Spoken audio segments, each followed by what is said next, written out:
오늘은 저의 첫 번째 방송입니다. 첫 번째 방송인데 과연 주제를 뭘로 해야 될까라는 고민을 되게 많이 했습니다. 뭐 여러 가지 주제를 할 수 있겠지만 가장 먼저 얘기하고 싶었던 거는 과연 나는 어떤 집을 사야 될까라는 거에 대해서 이야기하려고 합니다.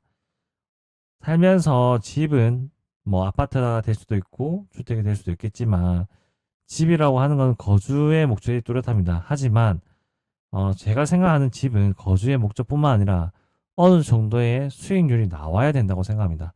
무조건적인 수익률을 바라는 건 아니지만, 만약에 투자자의 그런 마인드와 스탠스를 취하고 있으시는 분이라고 한다면, 어느 정도의 내가 그 집을 매도하고 나온 시점에는 그만큼의 이익을 취하면 좋겠다라는 게 저의 생각입니다. 저희 부모님도 그렇지만, 그냥 적당히 빚을 내고 적당히 살아.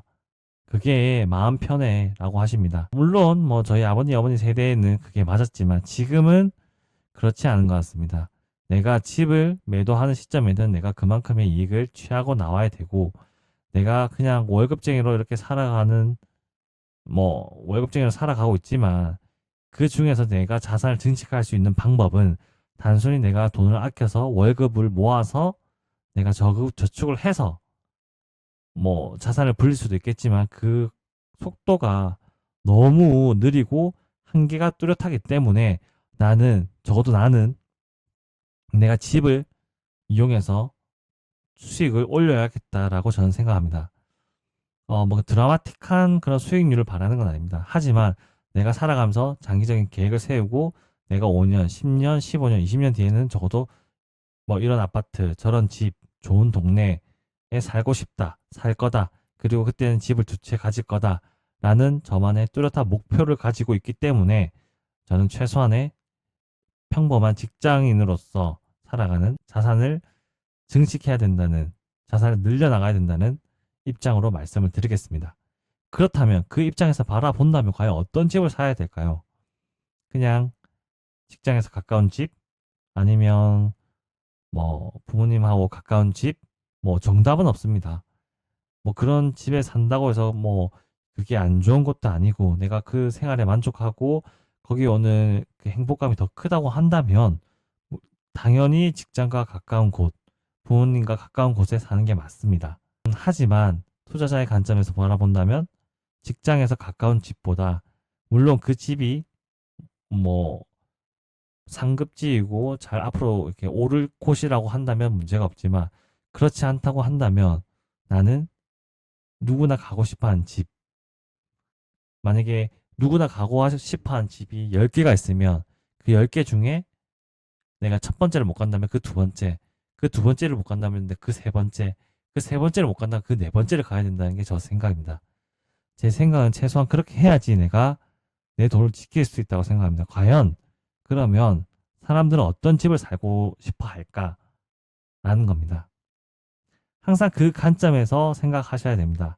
내가 사고 싶은 집이 아니라, 내가 사고 싶은 집이 아니라 남들이 봐도 살고 싶은 집, 그러한 집을 사셔야지 내가 매도하고 싶은 시점에 매도를 할 수 있는 거고, 그래서 항상 모든 사람들이 바라보는 시점에서, 관점에서 그런 스탠스를 취하고 집을 바라보셔야 합니다.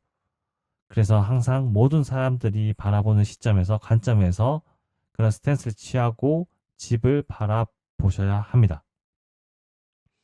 자, 그렇다면 그런 집은 과연 어떤 집일까요? 뭐, 가장 중요하게 제가 생각하는 것 중에 하나는 바로 지하철역이라고 생각합니다. 교통. 어, 난 차가 있는데? 난 집이 있는데? 그래서 나는 굳이 지하철역이 가까운 곳에서 살 필요가 없는데? 왜 그래야 돼? 라고 할 수도 있죠. 물론, 맞습니다. 하지만 모든 분들이 자동차를 가지고 있는 건 아니고, 모든 가정이 두 대, 세 대 이상 가족 인원수만큼 차를 가지고 있는 건 아닙니다. 그래서 필연적으로 나는 대중교통을 이용해야 된다는 게 중요한 포인트입니다. 그래서 되도록이면 지하철이 닿는 곳, 뭐 버스가 사실 닿지 않는 곳은 거의 없기 때문에 되도록이면 지하철이 닿는 곳을 가셔라고 저는 말씀을 드리고 싶습니다. 그 다음이, 지하철 다음이 초등학교가 가까운 곳, 더 좋은 곳은 초등학교를 갈 때 길을 건너지 않는 곳이 가장 좋은 단지가 되겠죠.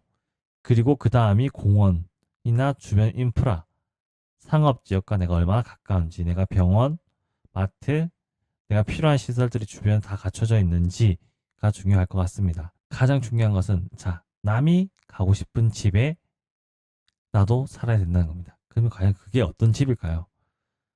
명륜 아이파크를 1차를 제가 먼저 설명을 드리겠습니다. 명륜 아이파크 1차는 벌써 12년 차인 이런 그런 12년 차에 해당되는 아파트인데 여전히 가격대가 낮지 않습니다. 7억대라는 가격대를 유지하고 있는 아파트고 이 아파트는 과연 왜 12년이나 시간이 지났음에도 이렇게 7억대를 유지하고 있을 수 있을까?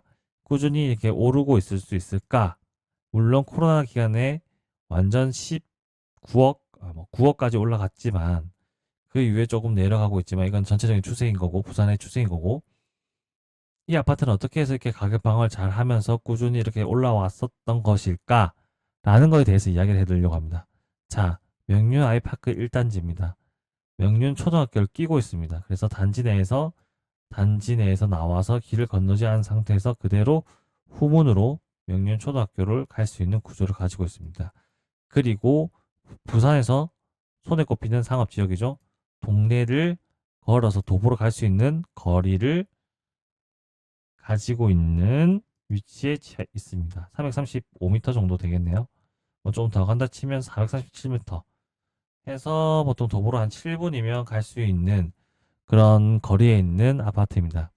그래서 적당히 상업지역과 떨어져 있으면서 초등학교가 붙어 있는 곳, 그리고 지하철은 명륜역에서 걸어서 간다고 하면, 자, 명륜역에서 걸어서 간다고 한다면 도보로 7분 정도 멀지 않는 거리입니다. 도보 7분이면 완전 가깝지 않지만 그래도 멀지 않은 거리이기 때문에 이 아파트가 가격을 잘 방어하지 않았을까. 그래서 즉 가격을 잘 방어했다는 것은 많은 사람들이 가고 싶어 했고 그만큼 매수세가 충분히 뒤따라와 줬기 때문에 이 정도 가격대를 유지할 수 있었다라는 게 정답이 되겠습니다. 그래서 보시면 보통 아파트 가격을 잘 방어하는 곳일수록 사람들이 가고 싶어 하는 아파트입니다. 부동산은 결국 아파트는 결국 수요와 공급입니다. 충분한 수요가 있는 곳에 있는 집을 사야지 내가 나중에 매도하는 시점에 내가 원하는 가격에 적당히 팔 수 있기 때문입니다. 그래서 여러분, 누구나 가고 싶어 하는 집을 나는 못 가지만 그러면 그 다음 집은 어딜까? 내가 만약에 명륜 아이파크 1차 지금 7억에 돈이 없어서 못 가. 그러면 그 다음 7억에 못 가는 사람들이 가고 싶어 하는 곳은 어딜까? 그러면 내 수준에 맞는 그 다음 집은 어딜까라는 걸 찾는 거죠. 그 다음 집은 명륜 아이파크 2차인가? 명륜 아이파크 2차. 34평, 9평 기준으로 5억 8천. 그럼 내가 만약 여기도 못 간다. 그럼 그 다음에 사람들이 가고 싶어 하는 집은 뭘까? 라고 계속 고민을 하면서 내가 갈 수 있는 집을 찾으셔야 됩니다. 보시면 알겠지만 선호한 집은 비쌀 수밖에 없습니다. 왜냐하면 그만큼 수요가 많기 때문이죠. 수요가 없는 집은 가격 방어를 못하고 흘러내릴 수밖에 없는 구조입니다. 특히나 이제 부산의 인구가 많이 빠지는 이 시점에서는 더욱이 양극화가 더욱 심해질 예정입니다. 그래서 여러분들이 만약에 집을 산다고 한다면 내가 가고 싶은 집, 내가 내 입장에서 편한 집이 아니라 많은 사람들이 가고 싶어 하는 집, 많은 사람들이 가고 싶어 하는 집이 너무 비싸다고 하면 그 다음 집, 그리고 그 다음 집도 너무 비싸다고 하면 그 다음 집, 내가 10개 정도의 리스트를 뽑는 거죠. 1위부터 10위, 내가 가고 싶어 하는 집, 그리고 다른 사람들이 가고 싶어 하는 집, 모든 사람들이 봐도 좋은 집, 1위에서부터 10위를 뽑아봅니다. 그 10위를 뽑아보면서 내가 갈 수 있는 집을 찾아 나서는 게 집을 매수하는 가장 좋은 방법입니다. 물론 누구나 좋다고 하는 삼익비치 타운 아파트 같은 삼익비치 아파트를 구매할 수 없기 때문에 저희는 그 다음 집을 찾는 거고 그 다음 집 못 간다면 또 그 다음 집을 찾는 거겠죠?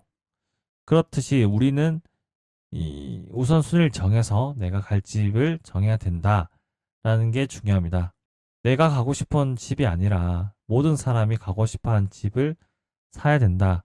그 집을 사면 나는 최소한의 가격 방어, 물가 상승률만큼의 내 자산은 지킬 수 있다. 라는 게 제 이번 영상의 요점입니다. 들어주셔서 감사합니다. 감사합니다. 제가 좀 뭐 두서없이 말을 하긴 했지만, 뭐 말하고 싶었던 점은